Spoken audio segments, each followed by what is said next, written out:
ಇನ್ನು ಜನ್ಮಗುರು ನರೋದುಕ್ಕಂ ಅಂತ ಮಿಥುನ್ ರಾಶಿಗೆ ಬಂದೇ ಬಿಟ್ವಿ. ಮಿಥುನ್ ರಾಶಿಗೆ ಬಂದವರನ್ನ ಇನ್ಮೇಲೆ ಜ್ಞಾಪಕ ಇಟ್ಕೊಳ್ಳಿ, ಬುಧನ ಮನೆ. ಎಷ್ಟೆಷ್ಟು ದೊಡ್ಡವರು ಇಷ್ಟು ವರ್ಷ ಇದ್ದವರೆಲ್ಲ ಡೈವರ್ಸ್ಗಳು ಮಾಡ್ಕೊತಾರೆ. ಹೆಸರಾಂತ ವ್ಯಕ್ತಿಗಳು ಡೈವರ್ಸ್ ಆಗ್ತಾರೆ, ಫಿಲ್ಮ್ ಸ್ಟಾರ್ಸ್ ಡೈವರ್ಸ್ ಮಾಡ್ಕೊತಾರೆ, ದೊಡ್ಡ ರಾಜಕೀಯ ವ್ಯಕ್ತಿಗಳು ಡೈವರ್ಸ್ ಆಗಿರ್ತಾರೆ, ವಯಸ್ಸಾದ ಮೇಲೆ ಡೈವರ್ಸ್ಗಳಾಗಿರುತ್ತೆ. ಗಂಡ ಹೆಂಡತಿ ಹೊಸದಾಗಿ ಲವ್ ಮಾಡಕ್ಕೆ ಶುರು ಮಾಡಿದವರಿಗೆಲ್ಲ ಯಾವ ಕಾಲಕ್ಕೂ ಬಿರುಕು ಬಿಡ್ತಕ್ಕಂಥ ಅವಕಾಶಗಳು ಗುರು ಜನ್ಮದಲ್ಲಿ ಬಂದರೆ ಇದೆಲ್ಲ ಮಾಡಿಸ್ತಾನೆ. ನಂಬರ್ 2, ಎಲ್ಲ ಕಾಲಕ್ಕೂ ಹೊಟ್ಟೆಯನ್ನು ನೋಡ್ಕೋಬೇಕು. ಬುಧನ ಮನೆ ಅದು. ಹೊಟ್ಟೆ ನೋಡ್ಕೊಳ್ಳೋದ್ರಿಂದ ದಯವಿಟ್ಟು ಗ್ಯಾಸ್ಟ್ರಿಕ್ ಟ್ರಬಲ್ಲು, ಟೈಮಿಗೆ ತಿನ್ನಬೇಕು. ಆಮೇಲೆ ಲಿವರ್ ಡ್ಯಾಮೇಜ್ ಅಂದರೆ ಯಾರಾದರೂ ತೀರ್ಥವನ್ನು ಸೇವನೆ ಮಾಡೋರು ಅಥವಾ ಯಾವ ಕಾಲಕ್ಕೂ ನಾನ್ ವೆಜ್ ತಿನ್ನೋರು ಸ್ವಲ್ಪ ಕಮ್ಮಿ ಮಾಡ್ಕೊಳ್ಳಿ. ಜಿಡ್ಡಿನ ಪದಾರ್ಥ ಕಮ್ಮಿ ಮಾಡಿ ಹಾರ್ಟ್ ಬಗ್ಗೆ ನೋಡ್ಕೋಬೇಕು. ಗುರು ಯಾವತ್ತು ಜನ್ಮದಲ್ಲಿರ್ತಾನೋ ಹಾರ್ಟ್ ಹುಷಾರು.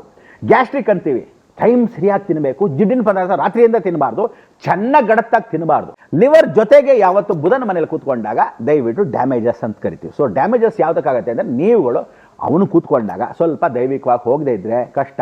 ದಂಡಂ ದಶಗುಣಂ ಭವೇತ್. ಸೊ ಅದಕ್ಕೋಸ್ಕರ ಇನ್ನೊಂದೇನು ಅಂದರೆ ಒಂದು ತಲೆ ಇರಲ್ಲ, ಆಧಾರ ಸ್ತಂಭ ಹೊಟ್ಟೋಗಿರುತ್ತೆ. ಅಥವಾ ತಾಯಿ ಹೋಗಿರ್ತಾರೆ, ಇಲ್ಲ ತಂದೆ ಹೋಗಿರ್ತಾರೆ. ಇಂಥ ಕುಟುಂಬಗಳಿಗೆ ಹೊಸದಾಗಿ ಬರ್ತಕ್ಕಂಥ ಅವಕಾಶ ಯೋಜನೆಯನ್ನ ಗುರು ಕೊಡ್ತಾನೆ.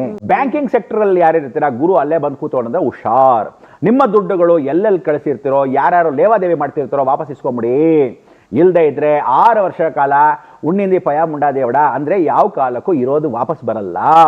ಅಂದರೆ ನಿಮ್ಗೆ ಒಳ್ಳೆಯವ್ನು ಕರೆಕ್ಟಾಗಿ ಕೊಡ್ತಿದ್ದವನು ಕೂಡ ನಿಮ್ಮ ಟೈಮಿಗೆ ಕೆಟ್ಟು ಹೋಗ್ತಾನೆ. ಜನ್ಮಕ್ಕೆ ಅವನು ಗುರು ಬಂದಾಗ ನಿಮಗೆ ಖಂಡಿತ ದುಡ್ಡು ಬರಲ್ಲ. ಸೊ ಅದರಿಂದ ವಸೂಲ್ ಮಾಡತಕ್ಕಂಥದ್ದು ಏನಾದಿದ್ರೆ ವಾಪಸ್ ಇಸ್ಕೊಂಬಿಡಿ. ದುಡ್ಡು ಲೇವಾದೇವಿ ಜಾಗ್ರತೆ. ಬುಧನ ಮನೆಯಿಂದ ದುಡ್ಡು, ಗುರು ಅಲ್ಲೇ ಇರ್ತಾನೆ.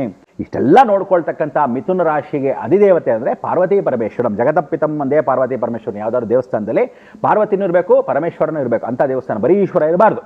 ಇಲ್ಲ ಉಮಾಮಹೇಶ್ವರ ದೇವಸ್ಥಾನ ಇರ್ತಕ್ಕಂಥ ಅವಕಾಶಗಳು ಇದ್ದರೆ ಇಂಥ ಕ್ಷೇಮಕ್ಕೆ ಹೋದಾಗ ಪ್ರಾರ್ಥನೆ.